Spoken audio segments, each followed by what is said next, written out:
Tonatiu Martínez, profesor de la Facultad de Economía de la Universidad Nacional Autónoma de México. Muy buenas tardes, ¿cómo estás? Hola, ¿qué tal? Buenas tardes. Muchas gracias por la invitación. Al contrario, gracias por estar aquí con nosotros y en un tema que, mira, parecería pues, sencillo, parecería banal, porque ya lo hemos normalizado incluso. ¿Por qué pagar extra o por qué pagar más de un servicio que se supone ya se nos ofreció como tal? Y el claro ejemplo es que pues ahora resulta que por subirte a un avión, además de los impuestos por usar un aeropuerto, además de, vaya, toda la carga impositiva que tiene ahí, hay que pagar hasta por llevar equipaje y hay que pagar por estacionarse. O sea, te cobran por usar un aeropuerto, pero si usas el estacionamiento a quien te vaya a dejar, tienes que pagar el estacionamiento y tienes tú que pagar por llevar equipaje. Es una serie de cosas que parece que se han normalizado. Así es, y a pesar de que, como tú bien mencionas, Adán, se ha normalizado, es un proceso un poco complejo en términos económicos y psicológicos, incluso sociales. Uno de los académicos más destacados investigadores en el tema que me viene a la mente es Polanyi. Polanyi habla de la remercantilización de la vida económica y social. ¿Y qué es la remercantilización? Es ponerle precio a todo. Y ahorita pones el ejemplo de las maletas, del automóvil, en el estacionamiento y demás, pero si nos ponemos un poco más profundos y nos adentramos en el análisis, podemos ir pensando en bienes públicos, por ejemplo el agua. El agua es otro bien y es un recurso que debería ser para todos los mexicanos. Sin embargo, la privatización de este vital elemento es una realidad que también viven las familias de nuestro país y del mundo en general. Es un commodity que incluso cotiza en las bolsas de valores del mundo y al cual ya se le asigna un precio a través de los mercados financieros por vía los futuros o las opciones, ¿no? Dependiendo de lo que se trate. Entonces, me parece que es un debate importante, es una pregunta muy buena, es un tema muy profundo el que tocan y no es sencillo responder por qué, porque es una transformación que hemos venido teniendo de la vida pública y social de nuestro país a lo largo de a los últimos 40 años. Oye, y se supone que las cargas impositivas están muy establecidas, ¿no? El impuesto al valor agregado, el impuesto sobre la renta, el impuesto sobre nómina, el impuesto a quien genera empleo tiene que pagar un impuesto por generar empleo. Si vas a dormirte en un hotel, ya sea por placer o por negocios, hay que pagar un impuesto sobre hospedaje.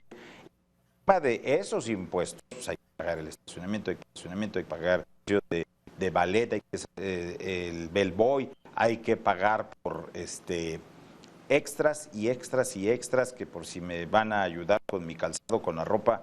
Es una serie de cuestiones que también los economistas, ustedes le llaman gasto, no sé si entra en el gasto hormiga, que cualquier persona entre gastos hormigas llegan a sumar cantidades a veces que nos sorprenderían si las hacemos anuales.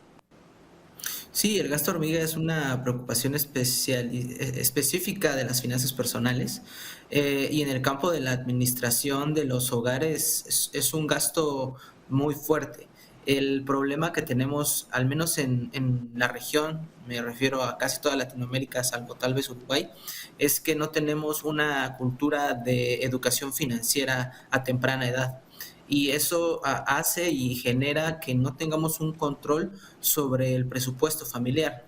No sabemos cuánto ingresa porque vemos normalmente nuestra nómina, nuestro banco, pero no sabemos cómo lo gastamos. De manera agregada podemos saber que pagamos tal vez la hipoteca, sabemos que pagamos la colegiatura, sabemos que pagamos tal vez algún otro bien, pero no tenemos bien establecido cuánto gastamos en refrigerios diarios, cuánto gastamos, por ejemplo, en darle a las personas cuando nos limpian el parabrisas, propinas cuando vamos a los centros comerciales y todo este tipo de gastos hormiga. No tenemos una contabilización seria y una administración justa de nuestros ingresos y gastos. Entonces, sí es un gran problema, pero además se convierte en un problema público cuando, por ejemplo, Tú vas al centro comercial y vas a adquirir algún producto y como tú mencionas, tengo que pagar el estacionamiento en ese momento, cuando yo ya estoy consumiendo los productos. Algunos estados han tenido momentos en donde regulan este tipo de situaciones, algunos gobiernos, por ejemplo, recientemente el Estado de México con la pandemia había sido bastante proactivo en el tema, pero nuevamente el poder económico siempre encuentra canales de comunicación y bueno, las políticas públicas a veces son de corto plazo, desafortunadamente. Me quedé pensando en otra situación que de repente se me vino a la mente. Las escuelas privadas, por ejemplo. Cada inicio de curso hay que pagar una inscripción. Una inscripción, yo a veces me preguntaba, ¿una inscripción a qué? Si ya me inscribí cuando entré o inscribí al chamaco cuando entró, y cada que es un fin de ciclo hay que pagar una inscripción más una mensualidad, más esto, más esto, más esto, más aquello. Son gastos que se han normalizado y que nadie o alguna autoridad no repara en regular. Sí, este tipo de situaciones, incluso muchas escuelas lo que hacen es, sí te facturan las mensualidades que tú vas pagando, pero no te facturan precisamente ese gasto que tú bien mencionas de única ocasión para poder inscribir a tu hijo o a tu hija. Y es un problema, como lo Ujú. mencionaba hace un momento, en la arena ya de la administración pública, de las políticas públicas, que debería atenderse, porque al final son cobros injustos en muchos casos, o el del estacionamiento, algún cargo adicional que, por ejemplo, nos hagan las telefónicas, me viene a la mente. Tienes que pagar una fianza cada que renuevas tu plan, aunque ya esté cargado de manera automática en la tarjeta de crédito, ¿no? Entonces, viene un cargo adicional cada año porque renueves el plan o porque tengas nuevamente y se viene bajo el concepto de fianza. Este tipo de situaciones deberían ser reguladas por las autoridades porque al final el mercado simplemente trata de hacerse de la mayor cantidad de ingresos de sus consumidores por cualquier vía.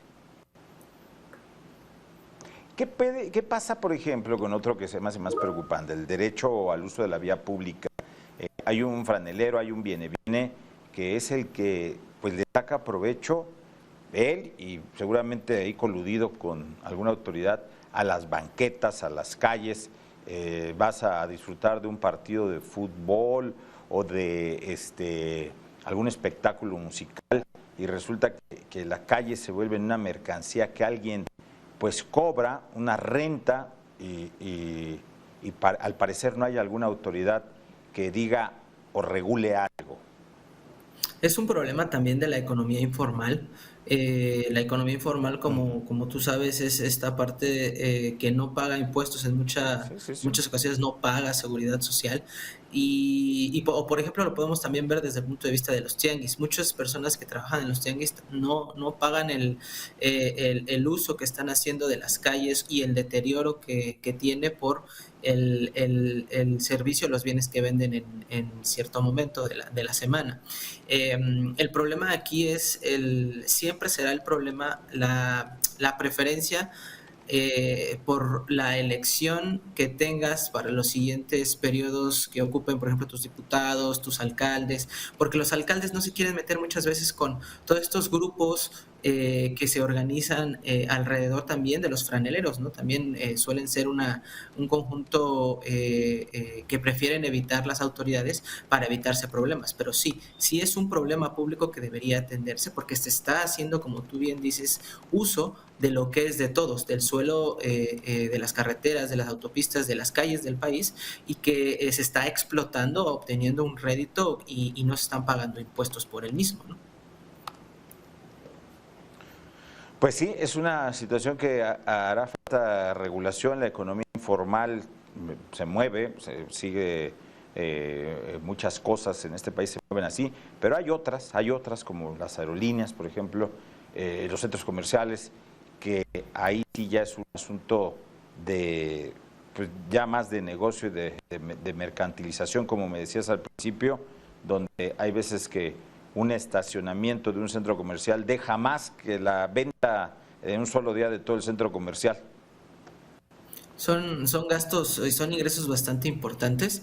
Incluso lo podrías trasladar al sistema financiero cuando hablamos de las comisiones. Ujú. Las comisiones que te cobran actualmente los bancos Anda. ya representan una proporción muy importante de sus ingresos, tanto como el 40%, incluso en algunos el 50%, cuando su principal fuente de ingresos normalmente son los intereses. Sí, sí, sí, sí. Pues bueno, hay que tomar muy en cuenta todo esto y tomar también decisiones. Tonatiuh Martínez, profesor de la Facultad de Economía de la Universidad Nacional Autónoma de México, como siempre, muchas gracias por estar aquí con nosotros. Gracias, Adán, que estén muy bien, hasta luego.